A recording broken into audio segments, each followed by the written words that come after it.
안녕하세요. 저는 자칼. 그리고 함께하는 여우입니다. 늑대와 함께 달리는 여인들에 오신 걸 환영합니다.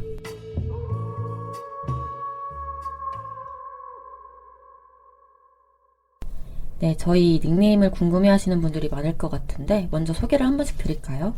네, 제가 먼저 소개해드릴게요. 저는 여우고요.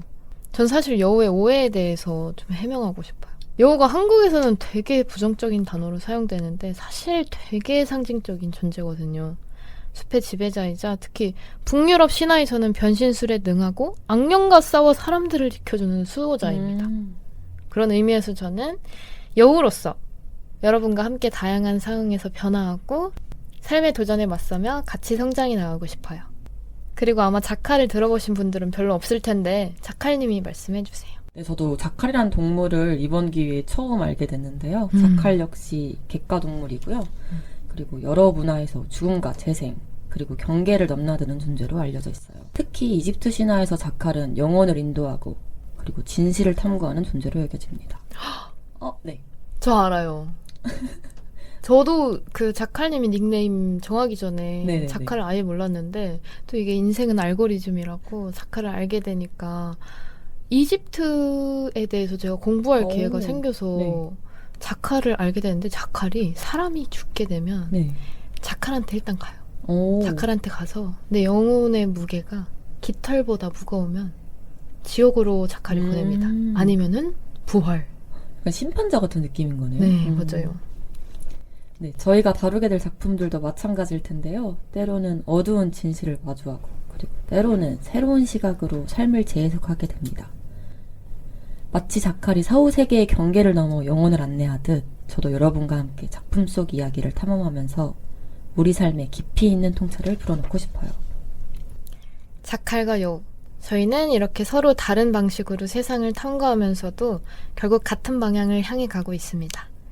저희 채널은 책, 영화, 음악 등 다양한 주제와 그 속에 담긴 이야기를 통해 2030 여성의 삶을 투영해 보고자 합니다. 사람들이 쉽게 꺼내기 어려운 이야기, 어쩌면 조금 불편할 수도 있는 이야기까지도 솔직하게 나눠보려고 해요. 네, 맞아요. 때로는 우리가 외면하고 싶은 감정이나 경험까지 꺼내가면서 함께 그리고 솔직하게 풀어나갔으면 좋겠습니다. 특히 2030 여성으로서의 삶은 때때로 경계에 선 것 같은 기분을 느끼게 하잖아요. 우리는 사회적 기대와 개인적 욕망, 그리고 현실과 꿈 사이에서 늘 고민하고 성장하죠. 마치 자칼처럼 저도 이 여정을 통해 여러분의 동행자이자 영혼의 친구가 되고 싶습니다. 함께 성장해가는 시간을 같이 만들어가요. 좋아요. 그럼 오늘의 첫 번째 이야기 시작해볼까요? 네, 오늘 다룰 책은 바로 저희 채널 이름과도 같은 늑대와 함께 달리는 여인들입니다.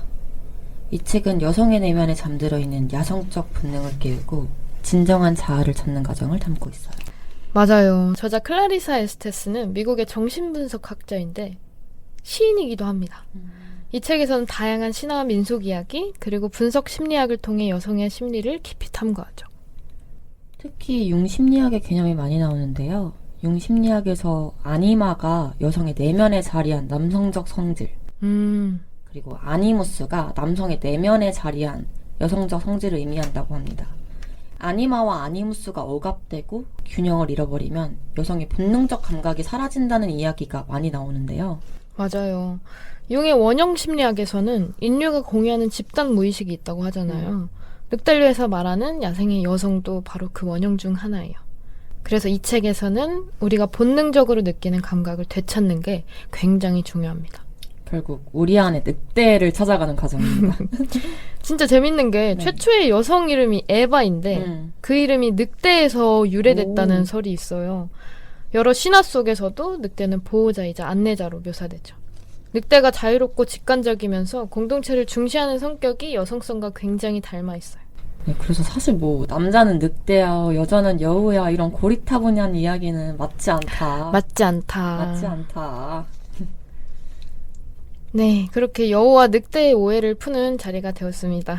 그럼 이 책에 담겨있는 많은 이야기들 중에 저희가 소개해드리고 싶은 3가지 이야기를 가져왔는데요.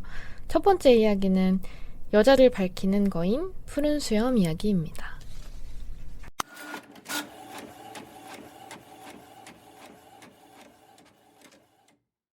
옛날에 푸른 수염을 가진 남자가 있었어요. 여자를 밝히는 거인으로 세자매를 쫓아다녔다고 합니다. 그러나 그 이상한 푸른 수염 때문에 세자매는 그를 피해 다녔어요. 푸른 수염은 자매들에게 친절하게 보이기 위해 말도 태워주고 재밌는 이야기, 맛있는 음식으로 극진히 대접했어요. 두 언니의 경계는 풀리지 않았지만 막내는 푸른 수염이 상냥하고 멋진 남자라고 생각하며 청혼을 받아들여 결혼하게 됩니다. 그들은 결혼 후 숲속 성에서 살게 되었는데 푸른 수염이 집을 며칠 떠나게 되어 부인에게 열쇠 꾸러미를 주며 친정 식구들을 불러 재미있는 시간을 보내라고.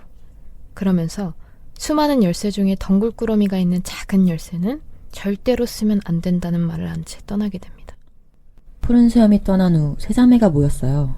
언니들에게 푸른 수염이 한 얘기를 말해주니 그 작은 열쇠의 방을 찾아보기로 했습니다. 그리고 세자매는 성 구석구석을 돌아다니며 모든 방을 열어보았어요. 방마다 보석, 황금, 값비싼 옷들이 가득했고 막내는 점점 푸른 수염이 정말 좋은 남편일지도 모른다고 생각했죠. 하지만 마침내 문제의 작은 열쇠에 맞는 문을 발견했어요. 막내가 조심스레 열쇠를 꽂고 문을 열자 안에는 끔찍한 광경이 펼쳐져 있었습니다. 바닥에는 말라붙은 핏자국이 있고 그 안에는 푸른 수염의 전 아내들의 시체가 가득 있었어요. 막내는 공포에 질려 열쇠를 떨어뜨렸고 열쇠는 피를 머금은 듯 붉게 변해버렸죠. 그제야 막내는 깨달았어요. 푸른 수염에 그렇게 상냥해 보였던 것도 성 안에 화려한 방들이 가득했던 것도 모두 이 끔찍한 비밀을 감추기 위한 것이었음을. 그리고 지금 자신도 그 희생양이 될지 모른다는 사실을. 급히 도망치려 했지만 그 순간 성문이 요란하게 열리며 푸른 수염이 돌아왔어요. 그의 얼굴은 웃고 있었지만 막내는 그 눈빛에서 자신이 본 것을 들켰다는 걸 직감적으로 알 수 있었습니다.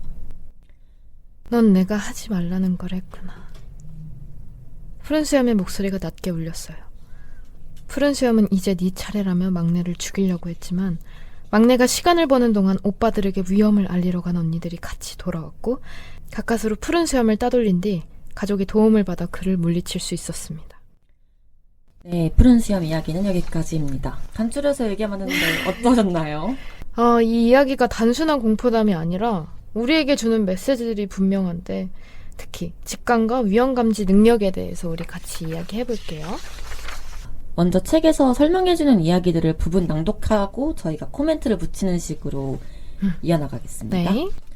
네, 69페이지 발췌 낭독해보도록 하겠습니다. 푸른 수염은 잠재력이 깨어나 점점 발달하는 과정을 보여준다. 처음에는 푸른 수염을 의심하고 경계했지만 숲으로 소풍을 다녀온 뒤로는 자신의 직감을 무시하는 실수를 범한다. 여성이라면 이런 경험을 한 번쯤은 해봤을 것이다. 그녀의 야성이 이미 그의 진면목을 눈치챘지만 그녀의 순진함이 또 그 지혜를 소용없게 만든 것이다. 이러한 판단 실수는 경고 시스템이 아직 덜 발달된 어린 여성에게 흔히 나타나는 현상이다. 속으로는 자꾸만 의심이 드는데도 이를 무시하고 멋진 겉모습에 속아 넘어가는 것이다. 저는 이 부분을 읽고 네. 과거에 제가 떠올랐는데 과거의 작갈님. 네, 20살 초반에 연애를 해본 여성이라면 다 한 번쯤은 느껴봤을 감정일 것 같은데 그때 제가 연인을 만났을 때 약간 머리에서는 이 사람은 약간 위험한 사람이다. 레드 플래그가 꽤 자주 펄럭였거든요. 레드 플래그. 근데 이상하게 제가 그런 낌새를 느끼고 좀 멀리 하려고 하면 그분이 또 귀신같이 그걸 좀 캐치를 하는 능력이 있던 건지 그때마다 약간 되게 맛있는 음식을 해준다든지 아니면 갑자기 로맨틱한 선물을 준비한다든지 약간 그런 식으로 무마하려고 했단 말이에요. 네. 그러면 저는 내가 오해한 건가? 내가 너무 예민한가? 약간 하고 그 사람이 아닌 저를 탓하게 되는 그런 안 좋은 굴레에 빠졌던 적이 있단 말이에요. 근데 네. 뭔지 알 것 같아요. 그쵸. 뭔지 알 것 같아요. 근데 어떻게 알게 됐어요? 제가 그분이랑 한 1년 정도 연애를 했던 것 같은데 네. 헤어지게 된 계기가 이제 그분이 저한테 노트북을 빌려줬었어요. 근데 그 노트북에 이제 PC 카톡 있잖아요. 네. 그게 로그인이 돼 있었는데 네. 계속 알람이 울리는 거예요. 시끄럽게. 네, 시끄럽게. 그래서 그냥 꺼야겠다 하고 이제 카톡을 들어갔는데 이제 그분이랑 그분 친구들, 일단 그분의 친구들이 있는 단톡방에서 계속 알람이 울리길래 궁금하잖아요. 근데 무슨 얘기하고 있는지 궁금해가지고 이제 들어가서 뭐 다 읽는 건 좀 실례기도 해서 제 이름만 선이 네네네. 선이 있으니까 제 이름만 이제 검색을 해봤단 말이에요. 네. 자칼 이렇게 딱 검색을 해봤는데 아니 너무 제 개인적인 이야기들을 그 안에서 약간 서로 막 조리 놀림 식으로 얘기해가면서 그분이 저한테 말했던 뭐 저희 장점이나 이런 거를 또 그 단톡방 안에서는 약간 얘 이런 게 싫다. 그 장점. 네. 그 장점, 그러니까 자칼님한테는 너는 이게 장점이다 이랬는데. 맞아요. 또 그 안에서는 얘 이래서 싫다. 이런 식으로 너무 다른 모습을 본 거잖아요, 제가. 그때 그래서 대판 싸우고 헤어지게 됐는데 네. 마지막에 이제 그 사람 가면이 아닌 실체를 마주하고서 내가 처음 느꼈던 그 직관이 맞았구나 하고 이제 느끼는 계기가 됐던 것 같아요. 그래도 뭔가 빨리 아셨네요. 빨리는 아니죠. 1년이나 만났는데. 1년 그런가? 나의 직감을 이렇게 무시하고. 네, 정확하게 나를 믿지 못하는 분들이 많으니까. 맞아요. 근데 모든 여성이라면 푸른 수염을 다 한 번쯤은 만나봤을 것 같은데요. 맞아요. 저도 그랬던 것 같아요. 20대 초반에. 내가 다 해줄게. 이것만 하지 마. 내가 다 해줄게. 이것만 하지 마. 뭔가 그 작은 열쇠처럼 저를 약간 되게 달콤한 포장지에 감싸서 통제하려고 했던 시도들이 너무나 많았던 것 같아요. 사실 그때는 그런 걸 잘 모르지만 지금은 뭐 다 알잖아요, 저희. 지금은 뭐 이렇게 지나가면서 이렇게 쓱 봐도 너 이래? 너 나랑 안 맞네? 약간 이런 느낌으로 이제 가잖아요. 맞아요. 다음 낭독 자칼님이 또 해주실게요. 네, 72페이지에서 발췌한 내용이고요. 푸른 수염은 아내에게 단 한 가지만 빼고 모든 것을 허용한다. 아내의 삶은 풍부해지는 것이 아니라 매우 제한적이 된다. 푸른 수염 이야기 같은 삶을 사는 여성들은 아주 많다. 그들은 천적에 대해 거의 무지한 상태에서 자기의 삶을 파괴하는 남자와 결혼을 하고 상대방을 자신의 사랑으로 치유하겠다는 소꿉놀이 같은 생각을 한다. 어린 영혼이 천적과 결혼을 하면 한동안 포로처럼 제한된 인생을 살게 된다. 이 모든 것에서 벗어나는 방법은 단 하나. 그 비밀의 방의 열쇠를 쥐어야 한다. 이 부분도 너무 좋아요. 네, 맞아요. 나를 찾아줘라는 영화 혹시 아시나요? 네, 알아요. 거기서 이제 그 영화 소설이 원래 원작인데 그 공걸이라는 소설에서 네. 주인공 에이미가 쿨한 여자에 대해 독백하는 부분이 좀 길게 나와요. 그 대목을 읽다 보면은 약간 천적과 결혼한 여성이 얼마나 자기 자신을 잃고 불행해지는지 그 프로세스가 되게 잘 담겨있는 글이라서 여러분들도 한 번쯤 읽어봤으면 좋겠습니다. 저도 궁금해져요. 그러면 이어서 네. 77페이지 발췌 부분 제가 읽어보도록 하겠습니다. 네. 자기 내면의 욕망을 보지도 이해하지도 인지하지도 못하는 것은 외적인 행동의 산물이 아니다. 그것은 야수신랑이 남긴 자취이다. 자신이 사랑하는 것을 파괴하는 존재와 좋은 관계를 유지하고 싶어하는 여성, 그리고 이외에도 자기 혐오를 유발하는 모든 미루는 행위, 자신을 내동댕이 치고 골마 터지게 하는 모든 수치심, 간절한 욕구로 시작했지만 마무리되지 않는 일 등이 다 같은 심리에 해당한다. 천적이 어딘가 잠복해 있으면 삶의 모든 일이 삐걱거리고 붕괴되며 처참해진다. 여성은 처음에는 심리의 천적과 결혼하기로 동의하고 심리적으로 길을 잃지만 충분한 통찰력이 있기 때문에 결국은 거기서 빠져나온다. 여성은 진실을 보는 눈이 있고 이식을 붙들어 문제 해결에 나설 수 있는 존재인 것이다. 그리고 다음에는 힘들겠지만 자아를 파괴하고 죽이는 주범을 정면으로 주시할 것이다. 저는 근데 이 책에 그런 모든 말들이 되게 약간 비장해서 너무 좋아요. 맞아요. 여기서도. 그리고 다음에는 힘들겠지만 자아를 파괴하고 죽이는 주범을 정면으로 주시할 것이다. 네, 이 작가님이 진짜 두루뭉실하게 말하지 않고 아, 딱딱 꽂으시잖아요. 네. 그래서 약간 저는 이 책을 읽으면서 뭔가 제가 전사가 된 것처럼 이렇게 뭔가 불끈하고 정신을 차리게 되는 그런 힘이 있었던 것 같아요. 저도 똑같이 느꼈습니다. 그 르세라핌 노래 중에 네. 이브 푸시케 그리고 푸른 수염의 안에 있잖아요. 네. 그 이프프. 저 사실 이 이야기 듣기 전에 네. 이프프 그냥 뭐 제목 특이하네, 뭐 노래 좋다 이 정도로만 생각했는데 네. 그 노래 가사 중에 제가 음치긴 한데 한 소절 불러보겠습니다. 좋아요. 네. 웃어 더 인형이 되렴 덮어 다 감정 따윈다 싫어 난 인형이 아냐 찡그린데도 그것도 나야 보지 말라 보고파 날 둘러싼 일금기들 죄송합니다. 네, 이런 파트 보면은 진짜 이 이야기를 관통하고 있잖아요. 맞아요. 네, 푸른 수염 아내뿐 아니라 이브랑 푸시케 역시도 금기를 깬 여성들이고요. 네. 그래서 약간 저는 이 사실 알고 신나가지고 이 가사 도대체 누가 쓴 거야 하고 이제 가사진을 봤는데 네. 방시혁 씨가 오. 제일 처음에 있더라고요. 오. 사람은 진짜 입체적이죠. 그럼요. 그럼요. 누가 읽으셨을까? 푸른 수염의 아내를. 작사진이 되게 많았다고 하니까 맞아요. 궁금하네. 누가 읽으셨을까? 하여튼. 근데 네. 저희가 이 팟캐스트를 준비하면서 제가 작가님한테도 보냈는데, 그 빨간 신이라는, 이거 약간 뒤에 나오는 네. 이야기 저희 스폰데, 마지막 이야기가 네. 빨간 신인데 근데 빨간 신이라는 노래가 또 나왔어요.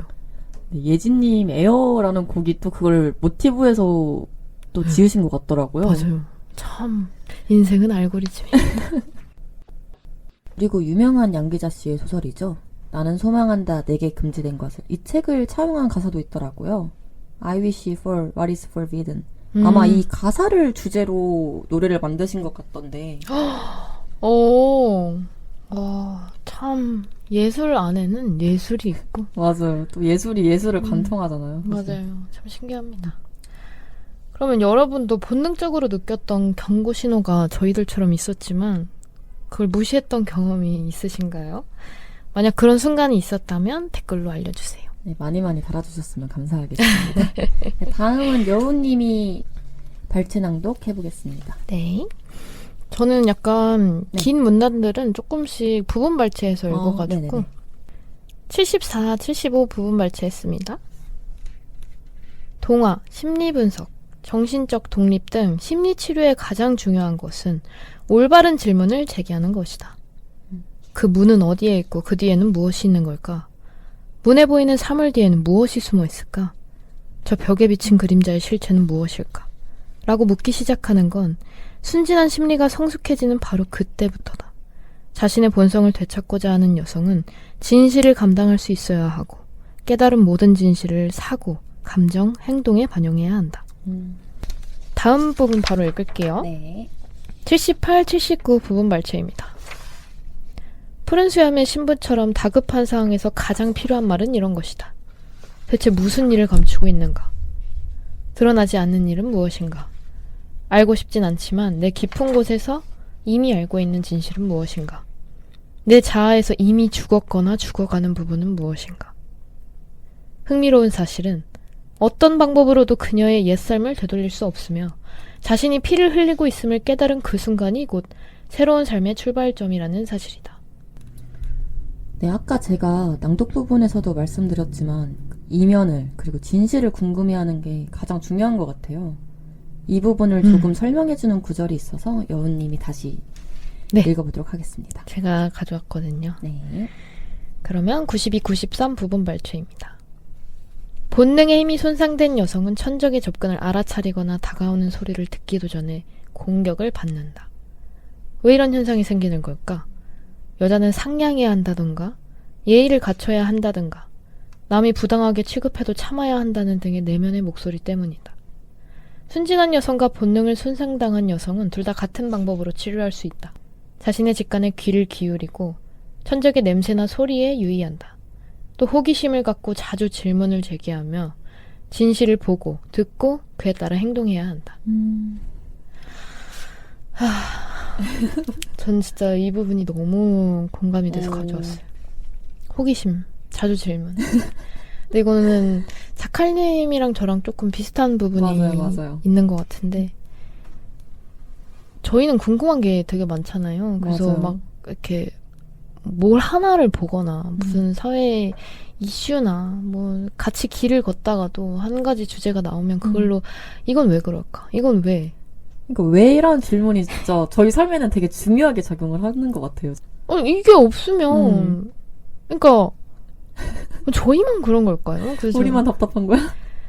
왜냐면 그 어렸을 때부터 저는 궁금한 게 너무 많아가지고 질문을 진짜 많이 했었는데 여기서 글에 나오는 것처럼 내면의 목소리가 얘기한다고 하잖아요. 여자는 상냥해야 한다던가 예의를 갖춰야 한다던가. 근데 이거는 사회적인 목소리가 내면의 목소리를 만들어낸 거라고 생각하거든요. 맞아요. 왜냐면 이렇게 좋게 흘러가면 되는데 그러니까 뭐 이거 얘기해서 갑자기 분위기 쌓이지고. 그러니까 근데 그게 무례한 질문들이 아닌데 맞아요. 왜요? 왜? 라고 하는 순간 약간 자신이 공격받는다고 느끼는 분들이 진짜 많은 것 같아요. 네. 그래서 약간 질문을 던지는 건데 너는 왜 그렇게 생각해? 하고 이제 그 사람의 이중을 알려고 물어보는 건데 그쵸. 이거를 뭔가 왜 얘는 내가 하는 말마다 딴지를 걸지? 약간 이런 식으로 받아들이는 사람들이 요즘은 점점 더 많아지는 것 같은데. 맞아요. 근데 저희의 이게 성향 차일까요? 다른 분들은 뭔가 제 주변도 그렇고 작가님 주변에도 그렇고 물론 아닌 분들이 있긴 하지만 저는 어떤 상황이 생기고 어떤 일이 생겼을 때 그거에 내막이 궁금하지 않아요? 당연하죠.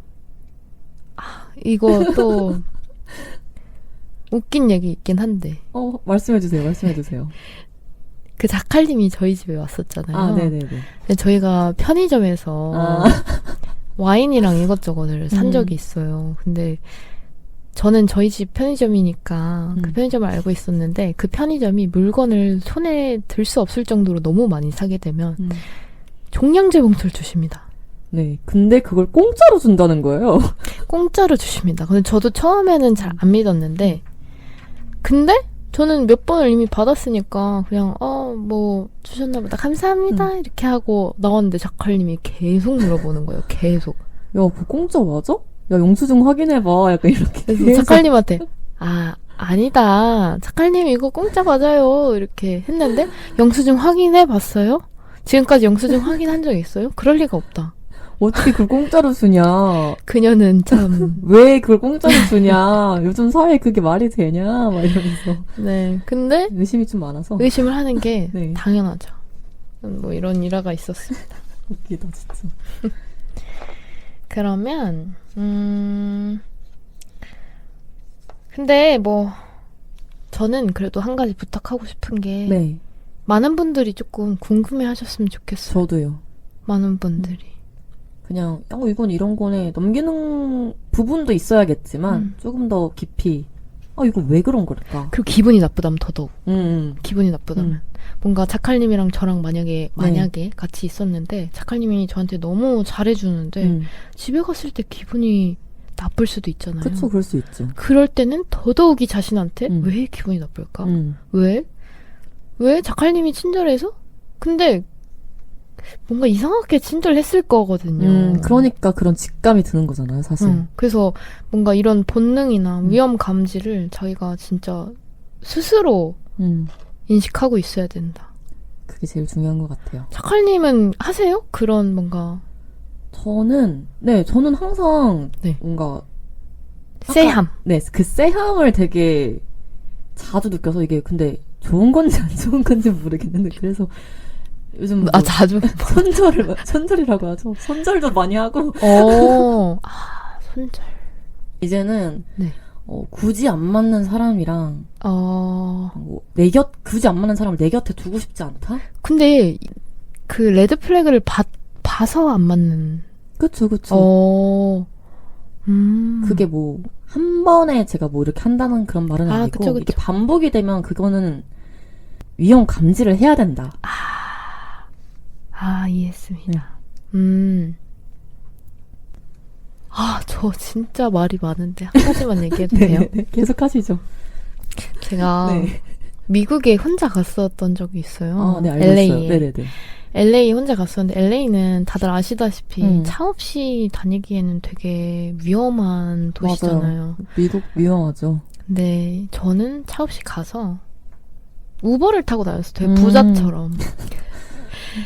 물론 면허가 있지만 미국에서 운전할 용기가 없었기 때문에 우버를 타고 다녔는데 처음에는 엄청 무서웠거든요. 네. 길에 막 약간 약에 취하신 홈리스 분들이 계시고 무섭고. 조심해야 돼요. 근데 며칠 친구들도 만나고 음. 하다 보니까 제 겁이 없어진 거예요.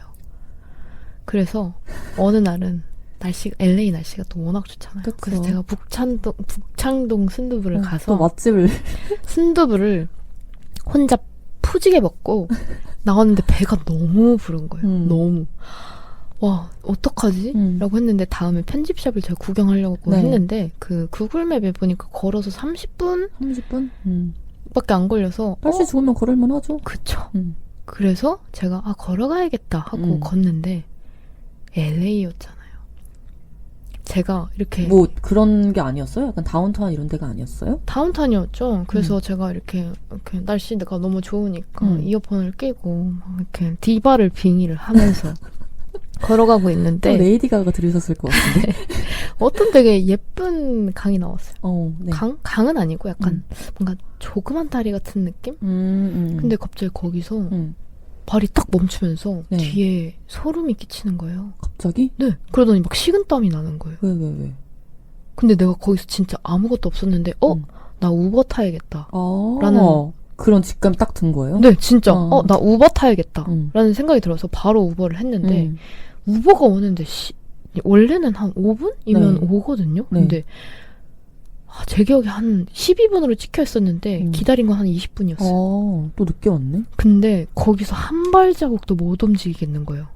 갑자기 그 쎄함이 갑자기 느껴졌구나. 길에 아무도 없었는데 근데 LA는 뭐 무서워. 길에 사람 별로 없으니까 근데 그래요? 안 가봐서 모르겠네. 그래서 제가 거기 혼자 서가지고 이렇게 식은땀을 흘리면서 여기 뒷목이 너무 아프고 승모근이 갑자기 너무 무서워. 아픈 거예요.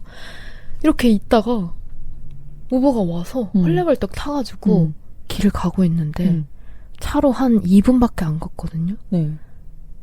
스키드로우였던 거예요. 아세요? 너무 위험한 거리여서 밴드 이름이 나올 정도거든요. 그 홈리스의 제일 위험한, LA에서 진짜? 제일 위험한 거리였던 거예요. 어떡해. 진짜로. 그래서 그걸 감지한 게 진짜 다행이다. 그러니까 저는 그래서 약간 한국에 돌아와서 가족들이랑 얘기할 때 누가 잡아 끌었다 너를. 네 조상심이 도왔다. 누가 너를 잡아 끌었다. 이런 얘기가 있었습니다. 말이 너무 많았고. 그래서 결국 중요한 건 우리가 다시 늑대처럼 살아가야 된다는 거예요. 네, 그쵸. 그게 제일 중요하죠. 맞아요. 본능을 신뢰하고 그리고 진실을 마주하고 필요할 땐 이빨도 드러낼 줄 아는 여성으로 살아가는 것. 그게 중요합니다. 네. 네, 다음으로 소개할 이야기는 미운 우리 새끼입니다.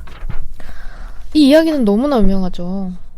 근데 단순히 외모에 관한 이야기가 아니라는 것을 여기서 말해주고 있고 자기 발견과 성장에 관한 깊은 상징이 담겨 있어서 그거에 대해서 한번 들어보겠습니다. 옛날에 한 농장에서 미운 오리 새끼가 태어나요. 다른 오리들과 다르게 생긴 그 아이는 항상 따돌림을 받습니다. 형제 오리들은 그를 놀리고 그를 감싸주던 어미 오리도 나중에는 너무 지쳐서 네가 어디로 가버리기나 했으면 좋겠다고 말하며 그를 외면해요.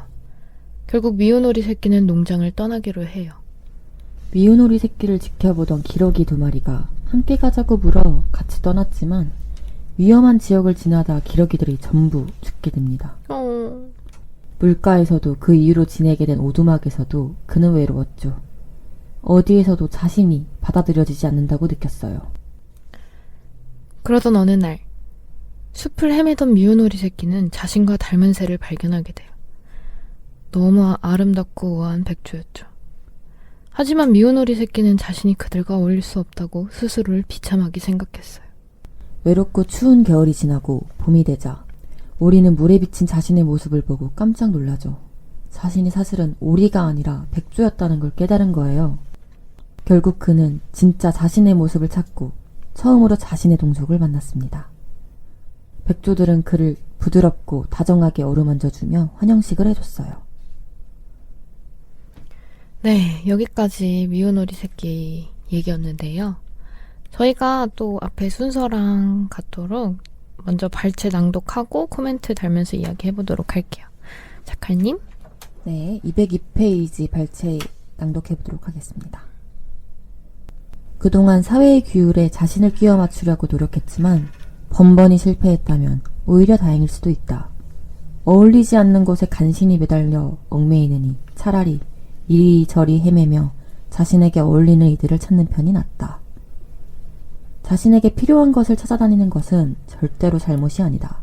결코 헛된 고생도 아니다. 미운 오리 새끼는 이런 유배 기간을 통해 더욱 단련되고 강해진다. 유배는 석탄을 다이아몬드로 만드는 과정과 같아서 그런 과정을 겪고 나면 심리는 말할 수 없이 크고 맑아진다.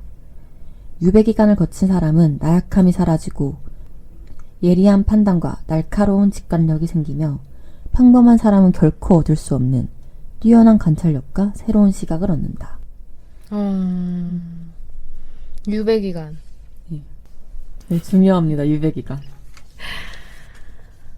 유배기간. 저는 진짜 이 유배 순간을 정확히 인지하는 순간이 있어요. 뭔가 저는 뭔가 어렸을 때부터 살면서 이 삶이 뭐고 이 돌아가는 게 뭐고 나는 왜 여기에 있고 약간 이런 걸 많이 생각했거든요. 네. 그러면서 그 정확한 지점은 어느 순간 갑자기 모두가 멀어지는 때가 있어요. 모두가. 그러니까 같이 있어도 따로 있다고 느낀다던가 맞아. 가족, 뭐 친구. 그러니까 곁에 그땐 심지어 일도 없고 약속도 없고 아무것도 없어요. 아무것도. 그럴 때가 이런 순간이 반복해서 찾아오는구나 라는 걸 깨닫기 전에는 저는 엄청 미운 오리 새끼였던 것 같아요. 뭔가 가족한테 가서 칭얼거리고 약간, 뭔가 친구한테 가서 막 집착하고 맞아. 뭐 해? 오늘 뭐 해? 내일 뭐 해? 뭐 하는데? 오늘 뭐 했어? 뭔가 이런 괜히 그러면서 막 말 쓸데없이 많이 하고 왜냐면 내 곁에 아무도 없다고 느끼니까 괜히 돌아다니고 괜히 어디 막 이상한 뭔가 충동적인 그런 단체 생활에 들어간다던가 맞아 약간 지금 내가 불안하다고 뭔가 억지로 막 어딘가에 들어가려고 하는 그런 습성이 사실 있는 것 같아, 사람한테는. 근데 사실 그것보다 약간 혼자만의 시간을 잘 보내는 법을 터득하는 게 내 정신건강에 이롭다. 약간 이걸 저도 어느 순간 깨달았던 것 같아요, 진짜. 근데 또 막 다른 사람들처럼 얘기하면은 인간은 무리의 동물이라 그냥 무리를 찾기 위해서 그런 거다 이런 식으로 얘기하는데 그 유배의 순간은 정확히 다들 알 수 있을 거예요. 맞아. 이게 내가 무리에 들어가고 싶어서가 아니라는 뭔 얘기인 줄 아세요? 네, 알아요. 정확하게 알고 있습니다. 그 유배의 순간을 약간 우리는 되게 힘든 시기라고만 느끼는데 네. 그 시간을 진짜 어떻게 보내는지도 진짜 중요하잖아요. 네. 네, 이 부분을 설명해주는 부분이 책에 있어서 제가 이어서 낭독해 보도록 하겠습니다. 205페이지 발췌 부분이고요. 근데 이 부분이 길어서 제가 중간에 끊고 이야기 같이 나눠보도록 하겠습니다. 네. 우리는 자신과 비슷한 이들, 즉 야성적인 이들을 찾고 싶어 한다.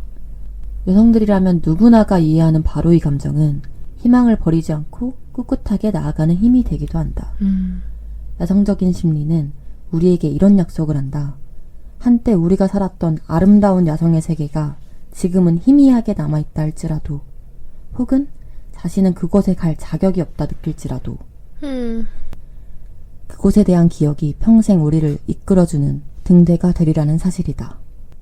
심리분석가이며 이야기꾼인 내가 보기에 치유에 가장 도움이 되는 것은 이처럼 우리가 제일 쉽게 접할 수 있는 평범한 동식물이 아닌가 한다. 수박 껍질에 붙어있는 무당벌레, 씨를 물고 있는 개똥지박이, 꽃이 활짝 피어있는 잡초, 별똥별, 심지어는 길거리에 나뒹구는 유리조각에 서린 무지개까지. 자연의 힘은 강력하고도 정확하다. 야성. 전 약간 이 부분에서 진짜 공감이 많이 됐는데, 네. 저는 약간 너무 힘들거나 생각이 많아지면은 꼭 하는 루틴이 있어요. 집 앞 하천을 진짜 할 일 없이 그냥 걸어 다니는 건데, 그렇게 걷다 보면은 마트에서 장 보고 나온 사람들 장바구니도 구경하고, 음침하게. 음침하게. 뭐야, 어디서 샀대? 누가 세일하나? 이런 식으로. 맞아요. 그리고 또 열심히 산책하러 나온 강아지들 보면서, 귀엽다, 쟤. 약간 이런 생각도 하고, 또 어디론가 굽이굽이 흘러가는 그 물길을 보면서 약간 사색에 잠기기도 하고, 이러다 보면은 좀 마음이 되게 차분해진단 말이에요. 네. 걷기가 진짜 두 발로 하는 명상이다. 이런 말이 있는데, 그 말이 진짜 요즘은 많이 실감도 나고. 그러면은, 네. 감정이 뭔가 이렇게 다운된다 하면 네. 바로 뛰쳐나오는 건가요? 바로 뛰쳐나갈지도 못할 때가 있잖아요. 어떻게 보면은. 네. 막 정말 우울하거나 이럴 때는. 네. 막 머리 감는 것도 힘겨워질 때도 있고. 그런 생각을 저는 일단 떨치고 못 씻고 나가더라도 일단 밖에서 햇빛을 쐬는 게 진짜 중요한 것 같아서. 마치 식물처럼. 네, 맞아요. 네, 혹시 여우님도 힘겨운 시간 보낼 때 하는 본인만의 루틴이 있다면 알려주세요. 제가 힘들 때 하는 루틴. 뭔가 어렸을 때는 네. 되게 이렇게 극복하려는 노력이 없었는데 뭔가 저희가 또 이렇게 시행착오를 하게 된 나이가 되면서 지금은 저도 뭔가 걷고 저희 집에 고양이 2마리를 구경하고. 저 집사로서 공감됩니다. 저희 둘 다 집사거든요. 저는 고양이 2마리, 제칼님은 1마리 네. 키우고 있는데 뭔가 그런 거 있지 않아요? 뭔가 엄청 힘든 날 아니면은 되게 괴로운 날 그러니까 세상이 네. 지금 돌아가는 게 너무 빠르고 힘들다라고 느낄 모든 때 게 벅찰 때. 근데 그때 고양이를 보면 응? 시간이 갑자기 느리게 가네? 그리고 저는 약간 고양이 볼 때, 우리 집 고양이 볼 때, 네. 얘만이 나를 이해해주는 것 같은 그런 느낌이 들 때가 있어요, 되게. 뭔가 서로 대화는 못하지만, 뭐 대화가 솔직히 말로만 되는 건 아니잖아요. 그쵸. 뭐 몸으로도 할 수 있는 거고. 근데 제가 우울하면 얘가 귀신같이 그걸 알고, 또 내 방에서 와가지고, 막, 갑자기, 막, 날 위로해주고. 어떡해, 막, 꼬리를 흔들진 않는데, 그냥 옆에 있어주는 것 자체로도 되게 위안이 될 때가 있잖아요. 이렇게 체온을 붙여가지고. 맞아요. 엉덩이 딱 받치고 있고. 저희 집 고양이들은 그러진 않거든요. 뭔가 제가 울려 그러면 이렇게 도망가요. 아, 진짜? 네, 약간 근데 그들만 봐도 뭔가 위로가 된다. 너무 행복하고 있어요. 행복합니다. 여러분들 고양이 키우세요. 강아지도 물론 아주 모든 생명체가 소중하지만. 네, 그리고 저는 명상을 좋아해요. 명상 좋죠. 명상을 힘들 때 찾게 되죠, 명상을. 맞아요. 약간 내가 살아있다는 걸 내 호흡으로 인지하는 것 자체가 되게 중요한 것 같단 말이에요. 맞아요. 근데 명상을 하기 전에는 내가 살아있다는 거? 호흡? 이게 진짜 이해가 안 가는데 맞아. 단 3분이라도 내가 숨 쉬는 걸 정확하게 아는 순간 진짜 큰 위로가 되는 거 알죠? 맞아. 저는 명상을 자주 하는 편은 아닌데 국가도 약간 명상이랑 비슷하잖아요. 완전 같은 거죠. 네네네. 근데 그 머리를 비운다는 게 진짜 중요한 게 제가 요가를 할 때마다 진짜 느끼는 건데 그 머리가 비워지면 일단 자연과 가까워진단 말이에요. 새소리가 갑자기 들리고 약간 오감이 깨어나죠. 갑자기 바람이 부는 그 어떤 방향으로 부는지가 다 느껴지고 햇빛이 갑자기 더 따사롭게 느껴지고 괜찮을 것 같아. 맞아. 이런 그 찰나의 순간이지만 그 자연과 가까워진다는 느낌 자체가 되게 저한테는 엄청난 위로가 된단 말이에요. 네. 너무 좋죠. 네.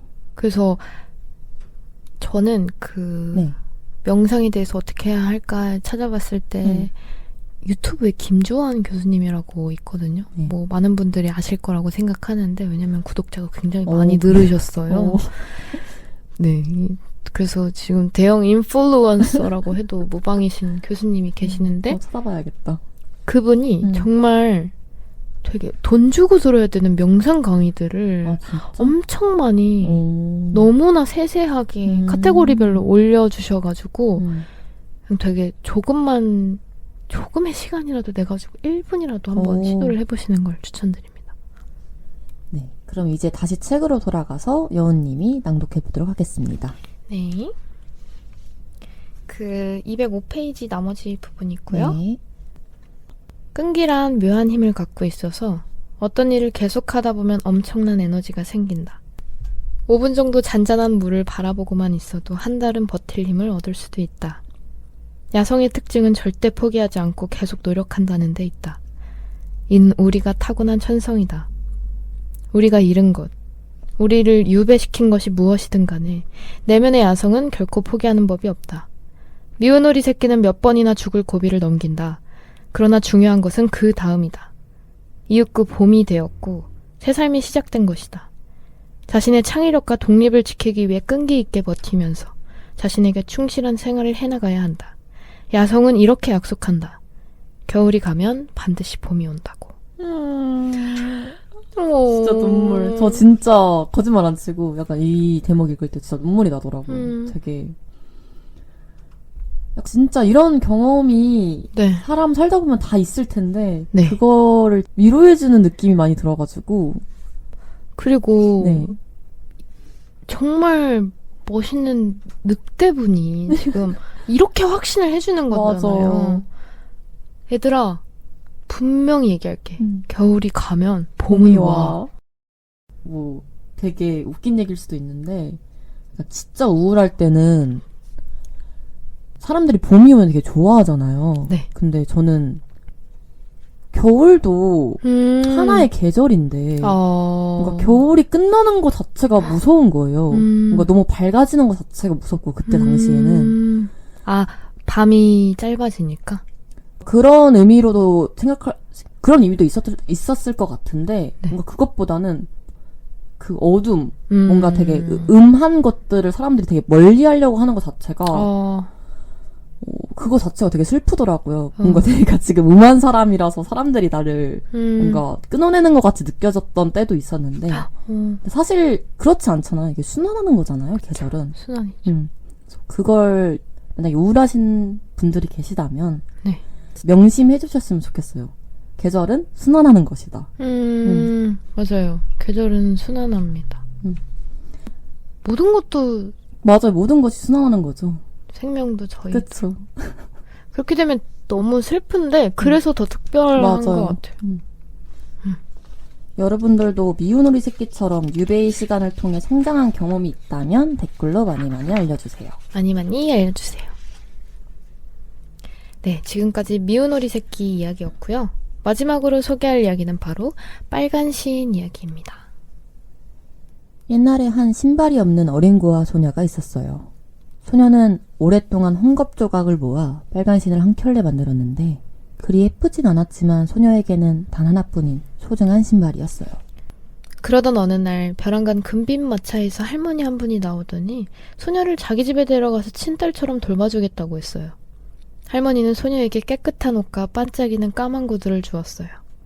소녀가 할머니에게 자신의 빨간 신은 어디 있냐고 묻자 할머니는 너무 더럽고 초라해서 태워버렸다고 했어요. 소녀는 할머니와 함께 많은 물건에 둘러싸여 부러울 것 없이 살고 있었지만 직접 만든 빨간 신만큼 자신을 행복하게 해준 물건이 없음을 깨달았어요. 오직 빨간 신을 되찾고 싶던 욕망뿐이었죠. 그러던 어느 날 한 신발 가게에서 최고급 가죽으로 만든 눈부시게 반짝이는 빨간 신을 발견하고는 할머니에게 그 신을 사고 싶다고 말해요. 눈이 어두운 할머니는 그 신이 어떤 색인지도 모르고 돈을 치렀죠. 다음날 교회에서 모든 사람들의 눈길이 그 빨간 신으로 쏠렸어요. 사람들에게 빨간 신 얘기를 들은 할머니는 그날 저녁 소녀에게 다시는 그 신발을 신지 말라고 경고했죠. 하지만 소녀는 다시 빨간 신을 신고 교회에 갔어요. 그런데 그때부터 이상하게도 발이 멈추질 않는 거예요. 빨간 신이 그녀를 통제하기 시작한 거죠.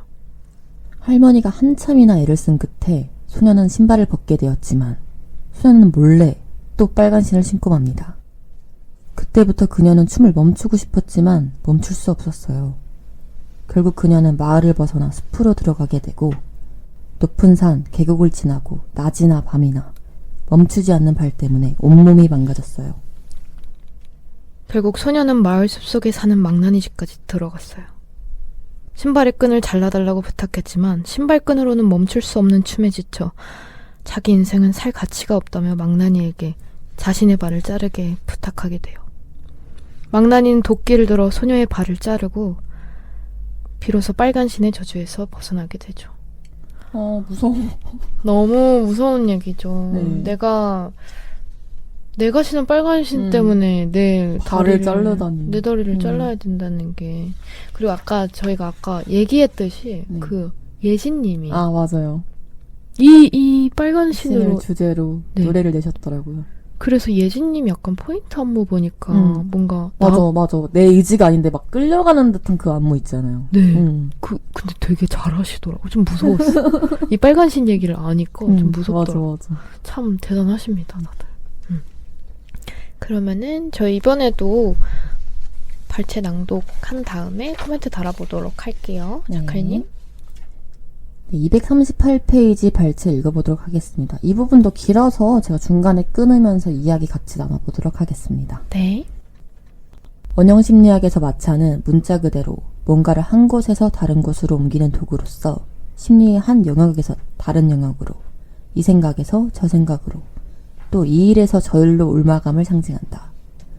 소녀가 할머니의 금마차에 올랐던 것은 금빛 우리에 갇히는 것과 비슷하다. 그 내부는 안락하지만 영적으로는 열등하고 속박되어 있다. 여성들은 흔히 그런 생각을 하고 난다. 힘겹게 스스로 개척한 삶을 살다 보면 다른 인생이 더 멋있거나 쉬워 보일 때가 있다. 그러다 보면 어디서 문득 나타나는 금마차에 쉽게 몸을 싣게 된다. 이러한 유혹은 거의 매일같이 일어나고 이를 거절하기란 정말 힘든 일이다. 금마차의 유혹은 손수 만든 빨간 신이 주던 소박한 기쁨을 완전히 압도해버린다. 네, 사실 약간 더 쉽고 안락한 길이랑 네. 그리고 내가 진짜 원하는 길, 이 사이에서 갈등은 약간 우리 인생에 있어서 되게 필연적인 요소로 작용하잖아요. 네. 가끔 제가 친구들 만나서 미래에 대한 얘기를 같이 나누다 보면은 네. 약간 요즘 2030 청년의 꿈이 네. 서울에 아파트 하나 사기, 약간 이걸로 끝나는 것 같아서 되게 씁쓸해질 때가 많단 말이에요. 네. 그러면 약간 저는 진짜? 네 인생의 목표가 고작 아파트 한 채 마련하는 게 끝이야? 뭐 그 아파트 한 채가 너무 비싸긴 하지만 그쵸. 뭔가 인생의 목표가 그게 끝인 게 되게 슬프잖아요. 네가 진짜 원하는 게 그 아파트 하나가 끝이야? 저는 약간 이 시대를 살아가는 청년들이 사회가 주입한 욕망이 아니라 네. 내가 진짜 원하는 삶이 무엇인지 그걸 약간 구체화하는 연습이 좀 필요하다고 생각하는데 그 영화 매트릭스에서도 보면은 네. 그 네오가 빨간 약 먹고 이 세계의 진실을 알게 되잖아요. 알아요. 내가 지금 살고 있는 세계는 가상현실이었다는 걸 빨간 약 먹고 알게 되잖아요. 네. 그것처럼 약간 우리도 이제는 빨간 약을 먹고 내가 진짜 원하는 게 뭔지 그걸 마주해야 되는 시간이 아닌가. 그 진짜 내가 원하는 거란 내가 만든 빨간 신을 그쵸. 말씀하시는 그걸 거죠? 찾아가는 과정인 거죠. 네. 내가 원하는 삶이 그 금마차 같은 그런 화려함이 아닐 수도 있는 거잖아요. 사람마다 원하는 게 다 다르니까. 그쵸. 그쵸. 내가 원하는 빨간 신. 그쵸. 소녀는 자기가 만든 빨간 신을 좋아했지만 이제 할머니가 사준 비싼 빨간 신을 신게 되면서 뭔가 이런 비극이 일어나는 거잖아요. 네, 비극이 일어난 건데 자칼님 얘기 들어보니까 네. 생각나는 어떤 부분이 있나요? 그러면 네. 저는 궁금한 게 네. 그러면 2030 시대가 네. 그 집을 원하는 게 네. 그럼 내가 만든 빨간 신이 아니라 사회에서 뭔가 맞아요. 너가 이 빨간 신을 신으면 훨씬 더 뭐 풍요로워질 것이다. 약간 이런 심리가 집을 있잖아요. 그래서 집을 사게 하는 그런 근데 사실 뭔가 네. 인생의 목표가 네. 집이 될 수도 있겠죠. 그걸 진짜 원하는 사람들이 있을 수 있겠죠. 네. 근데 제가 말하고 싶은 건 네. 그게 나쁘다 약간 이런 거보다 네. 그 안락한 주거 환경이 주는 그 행복도 당연히 있겠지만 네. 그 목표가 그걸로 끝난다. 이게 싫은 거예요. 뭔가 사회가 주입한 욕망대로 끝나는 게 싫은 거예요. 이해했습니다. 네. 네. 그러면 다시 이야기로 돌아가 볼게요. 자클님. 네. 할머니와 사는 동안 소녀는 얌전히 있어야 한다. 뭔가를 요란하게 요구해서도 안 되고 욕망에 충실해서도 안 된다. 창조적인 영혼의 굶주림은 이렇게 시작된다. 정통 융 심리학에서는 우리가 영혼을 상실하는 것은 대개 35세 이후라고 강조한다. 그러나 현대 여성에게는 매일매일이 위기다. 나이나 결혼 여부 혹은 교육 수준이나 경제력과는 상관이 없다. 현대사회는 멋지고 편리한 물건들이 매우 많아진 만큼 영혼을 위협하는 물건도 예전보다 더욱 늘었다. 이 사회는 우리가 직접 만든 신발들을 앗아가려고 노리는 존재들이 너무 많다. 저 뭔지 알 것 같지 않나요? 너무나요. 네. 근데 뭔가 이렇게 저희가 느낌적으로 알고 있는 거를 책에서 말해주니까 말해줄 때 그 쾌감이 있어요, 진짜. 네. 맞아요. 그러면서 이런 통찰력이? 약간 이런 뭔가 어렴풋이나 제가 느꼈던 거를 말로 이렇게 글로 해주는 사람 옆에 있으면은 이게 틀리지 않았구나 하는 확신을 얻게 되잖아요. 맞아요. 그럼 본인만의 빨간 시인들이 다들 있을 것 같은데 혹시 생각나는 게 있나요, 여우님은? 저는 지금 너무 많아가지고 정리를 하고 있는데 네네네. 왜냐면 예체능에 네네네. 또 이런 뭔가 내가 만든 빨간 신 보다 금빛마차에 탄 할머니가 준 빨간 신을 준다고 하는 사람이 훨씬 많은 것 같은데요. 근데 이거의 유혹도 좀 더 쉬운 것 같아요. 맞죠. 그래서 이 빨간 신만 신으면 네가 원하는 걸 다 가질 수 있어. 이 빨간 신만 신으면 너가 하고 싶은 거 다 할 수 있어. 그런 식으로 유혹하는, 금마차에 타게 하는. 그러면서 결국 신발을 신으면 나를 파멸로 이끌고. 네, 이끌어 갈 텐데 근데 달콤하잖아요. 그쵸. 당연하죠. 흔들릴 수밖에 없고. 달콤하잖아요. 저는 약간 저만의 빨간 신에 대해 얘기해보자면 네. 저는 예전부터 약간 사람보다는 약간 사물을 덕질하는 편이라서 어릴 때부터 화장품이나 뭐 옷 이런 것들을 진짜 엄청 많이 사재꼈거든요. 엄청 많이. 네.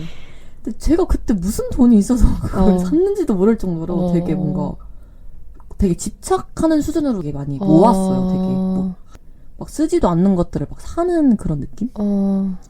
지금 그걸 내가 진짜 원했나 생각해보면 아니거든요, 사실. 그 현대사회에서 약간 소비문화가 그 빨간신이 될 수도 있잖아요, 진짜. 그쵸. 그 돈이 지금 너무 아깝고, 진짜 옷장 꽉 찬 거지 할머니가 되지 않나, 약간 뭐 이런 생각도 진짜 하고. 자칼님 본인이? 네네네네. 그 잠깐 반짝이는 거나 이쁜 옷 입으면 기분은 좋은데, 그게 오래 가진 않잖아요. 그쵸. 원인을 해결하지 않는 이상 그 물질로 공허한 걸 채운다는 것은 의미가 없다. 네, 이 말을 진짜 드리고 싶습니다. 좋네요. 그러면 다음은 제가 한번 낭독해 볼게요. 네. 237페이지입니다. 활기찬 삶을 살기 위해서는 많은 것을 희생해야 하고 고난을 견뎌내야 한다. 대학에 가려면 시간과 돈을 투자하고 열심히 공부해야 하고 예술가가 되려면 고생과 사람들의 비난을 각오해야 하는 것처럼 말이다. 그러나 희생만 많고 삶이 없다면 이 또한 문제다. 그런 면에서 빨간색은 생명의 피가 아닌 출혈을 나타낸다.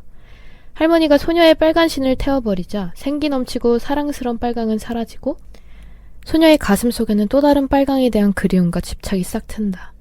자제력을 잃고 값싼 쾌락에 빠진다던가 마음에도 없는 성행위를 하는 것은 그런 맥락이다.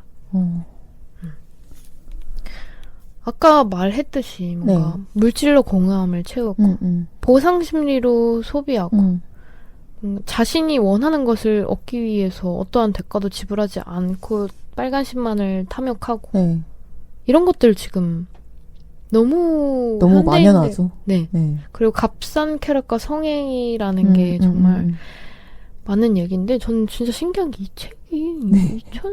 2015년? 맞아요. 되게 오래된 책이잖아요. 근데 지금까지 전혀 이게 나아질 기미 없이 더욱 팽배해진다는 게 네. 슬프죠, 사실. 그리고 저는 네. 뭔가 생각하는 시간이나 네, 뭔가 네, 네.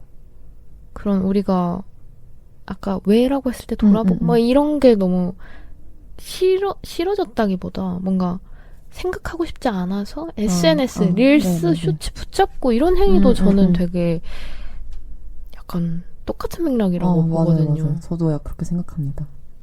현실이 버겁고 약간 힘들어서 구태여 뭐 내가 쉬는 시간까지 막 그렇게 머리 아픈 책 읽거나 네. 뭐 의미가 담긴 뭐 독립 영화를 보러 가거나 네. 막 이렇지 않고 요즘은 그냥 킬링타임용 뭐 넷플릭스 드라마 네. 아니면 뭐 쇼츠, 릴스 이런 네. 걸로 시간을 허비하잖아요. 네. 근데 사실 저는 그 행위 자체가 나쁘다고 생각하진 않아요. 네. 그렇게 만든 사회가 진짜 나쁜 거고. 맞아요. 근데 저희가 명심해야 될 거는 그게 약간 습관이 되고 아. 중독이 되면 맞아요. 그게 내 자신조차 끊어낼 의지조차 없어질 때 딱 그때를 진짜 조심해야 된다고 생각합니다. 물론 저희도 릴스랑 쇼츠 보죠. 네, 그걸- 근데 저 궁금한 거 한번 여쭤봐도 돼요? 네. 혹시 네. 그 인스타 가면은 자기 알고리즘대로 작용하잖아요. 네. 못 드세요? 보통? 저요? 네. 웃긴 썰. 웃긴 썰이랑 요즘 유행하는 춤 이런 거? 왜요? 그냥 궁금해서. 어... 저한테 릴스 보내시는 것들이 다들 웃기잖아요. 웃긴 것들만 보내드린다고요. 원래 친구는 친구한테 약간 이상한 릴스 보내는 거 국룰 아닌가요? 아 근데 네. 저는 그런 거 유행하는 것도 조금 위험하다고 생각해요. 막 어떤 거요? 가만히 있는데 100억 벌고 싶다. 하고 아, 가만히 있으라고 하는 뭔가 밈 같은 거. 뭔가 방구석에서 아무것도 하지 않는 거를 자꾸 추구하게 하는 거? 뭔가 네네네. 갑자기? 그러니까 약간 이건 너무 간 얘기긴 한데 그래도 얘기해주세요. 이 산업사회 구조가 돌아가려면 네. 결국에 피라미드 구조잖아요. 그쵸. 뭔가 이렇게 한 명이 있으면 결국 1차원 노동, 2차원 노동을 1차 노동을 해줘야 되는 사람들이 굉장히 많이 필요한데 네. 그 사람들이 야망과 꿈을 갖게 되면 이제 곤란한 거죠. 거기에 약간 뭐라 해야 되지? 사회가 그 1차 노동하는 사람들은 너 거기에만 속해 있어 하고 뭔가 강요한다는 그런 말인가요? 네, 맞아요. 그거를 강요하고 있다는 느낌을 많이 받았어요. 뭔가 이 흐름이 저는 그 흐름도 뭔가 그들이 통제하고 있는 느낌이다. 약간 그 멋진 신세계 책에서 보면은 네. 되게 사람이 사유하지 못하게 하잖아요. 아, 약간 뭐 뭔가 생각하고 뭔가 힘든 일 있으면 그 마약 그 이름 뭐죠? 막 그거 먹게 해서 막 이거 고통에서 벗어나 하고 이제 사회가 그걸 만들잖아요. 그 네. 시스템을. 네. 그 얘기 같기도 하고. 네. 그래서 저는 뭔가 그래서 항상 네. 내가 신고 싶은 빨간 신이 뭔지 그리고 네. 우리가 만든 빨간 신을 얻기 위해서는 그러니까 정당한 그런 우리의 노력이 필요하다. 그러니까 가만히 있어도 쥐어지는 게 있긴 하죠. 근데 그게 쥐어지려면 그쪽 방향을 바라봐야 되고 맞아. 그쪽을 생각하고 몸을 틀고 있어야 된다는 거죠. 맞아. 그걸 인지하는 게 진짜 중요하잖아요. 그래서 네. 네, 그러면 이어서 여우님이 한번 낭독해주세요. 250페이지입니다. 여거를 되찾고 싶거든 덫을 피하라. 균형 잡힌 삶을 살 수 있도록 본능을 단련하고 마음껏 뛰고 소리치고 원하는 것을 차지하라. 또 그것에 대해 모든 걸 알아내고 눈으로 마음을 표현하고 모든 걸 들여다보고 관찰하고 빨간 신을 신고 춤을 춰라. 단, 그 빨간 신은 반드시 직접 만든 신발이어야 한다. 직접 만든 신발. 결국 우리의 빨간 신은 네. 우리가 만들 수 있어요. 그쵸. 그 할머니한테 거짓말해서 샀었던 빨간 신이 진짜 그게 나를 파멸로 이끄는 거죠. 그쵸. 그래서 계속 말씀드리지만 여러분들이 만들 수 있는 내가 원하는 빨간 신은 무엇인가 생각해보면 좋을 것 같아요. 맞아요. 저는 제일 중요한 게 비극이 욕망 자체가 아니라 네. 그 욕망을 잃어버리고 방치했을 때 생겨났잖아요, 이 이야기에서. 네. 결국 중요한 건 욕망을 억누르는 게 아니라 욕망을 자각하고 그리고 건강하게 통제하는 법을 배우는 게 중요한 것 같습니다. 건강하게 통제. 제일 어려운 게 제일 중요한 거예요, 항상. 원래 인생이 그렇잖아요. 네, 여기까지 저희 빨간신 이야기까지 나눠보았고요. 네, 여운님 혹시 더 얘기하고 싶은 이야기 있으면 나눠주셨으면 좋겠습니다. 제가 이 책을 네. 작가님한테 제가 소개시켜 드린 맞아요, 거잖아요. 맞아요. 뭐 이렇게 유세를 떠는 건 아니지만 근데 저도 네. 물론 소개를 해주신 분이 있으니까 음. 그분에 대해서 얘기를 해보고 싶은데 오, 네. 제가 정신과에 뭐 이렇게 갑자기 이렇게 슬픈 이야기로 넘어가자는 건 아니고 네. 정신과에 다녔었는데 이렇게 상담을 매주 가잖아요. 네네네. 상담을 매주 가면서 수많은 이야기를 하다가 제가 보이는 곳에 늑대 타투가 있어요. 아, 네. 되게 어릴 때 했어요. 23살? 초반에. 네. 늑대, 막 이렇게 너무 무서운 늑대는 아니고 아. 조금 귀엽게. 이렇게 귀여워요, 네, 귀여워요. 늑대가 있는데 네. 타투 얘기를 하다가 그 선생님이 여자가 늑대잖아요. 뭐 이런 식으로 하셔가지고 왜? 이렇게 했더니 늑대 타투 있지 않냐. 그냥 저는 뭐 이렇게 여러 가지 사연이 있었지만 그냥 늑대에 별다른 의미 없이 그냥 뭐 늑대가 멋있어서 한 거다라고 했더니 그러셨구나. 저는 알고 한 줄 아셨어요. 여자는 늑대와 굉장히 밀접한 관계다. 그러면서 저한테 늑대와 함께 달리는 여인들이라는 책이 있는데 그 책을 한번 읽어봐라라고 저희 그 선생님이 추천해 주셨는데 제가 그 정신과를 다닐 때 정말 여기에 나왔던 모든 본능이랑 직감을 다 잃어버리고 있다가 그 책을 읽고 조금 네, 제가 조금이나마 뭔가 늑대를 찾은 거라고 생각합니다. 그래서 감사합니다, 선생님. 샤라우트 정신과 선생님. 근데 진짜 신기한 게 여기서 되게 직감이란 단어가 중요하잖아요, 이 책 안에서. 네. 근데 여운님은 그걸 직감을 알았던 거 아닐까요? 여운님은 진짜 늑대가 여성이라는 그거를 직감으로 알아서 그 타투를 몰랐는데도 한 거잖아요. 본능적으로 끌려서. 네, 본능적으로 끌려서. 맞아요. 진짜 신기한 포인트. 네. 진짜. 우리는 직감이 있다. 우리는 본능 야성이 있다. 저는 덧붙이고 싶은 이야기가 이 책을 소개해준, 아까도 얘기해드렸지만, 여운님이 이 책을 소개시켜드렸단 말이에요. 근데 저는 이 책, 그래서 최근에 읽었는데, 약간 아쉬운 게 하나 있어요. 뭐예요? 아쉬운 거는 이 책을 좀 더 어릴 때 읽었다면 더 좋았을걸 하는 그런 생각이 진짜 많이 들었단 말이에요. 극찬. 네. 약간 특히 청소년기 여성들이, 이거 진짜 약간 필독도서로 정해가지고 읽어봤으면 좋겠다. 이런 생각이 들 정도로, 약간 그 시기에 제가, 다른 분들도 그런 경험이 많겠지만, 네. 되게, 저는, 뭐 제가 특별하다 이런 게 아니라, 제가 남들과 다르다는 부분을 되게 많이 느꼈어가지고, 네. 뭐 아까 여원님이 말씀하셨던 뭐, 질문을 너무 많이 하는 아이라든지, 약간 물음표 살인마. 여자는 이래야 돼, 남자는 저래야 돼. 약간 이런 이분법적인 사고 자체를 그 당시에도 되게 싫어하고 왜 그래야 되는 거지?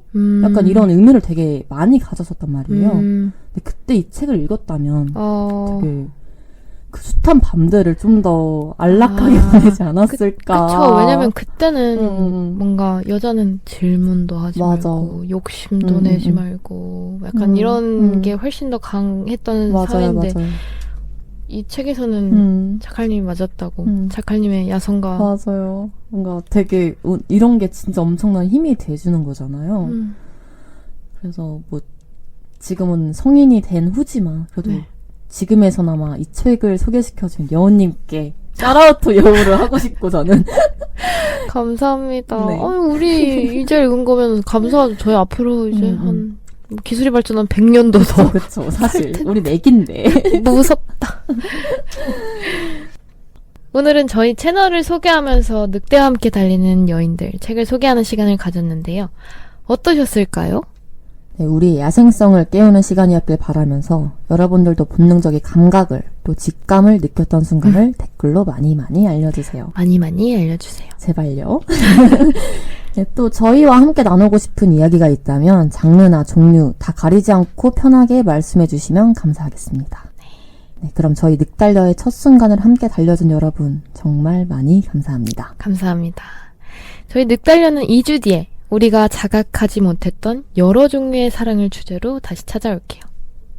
다음에 또 만나요.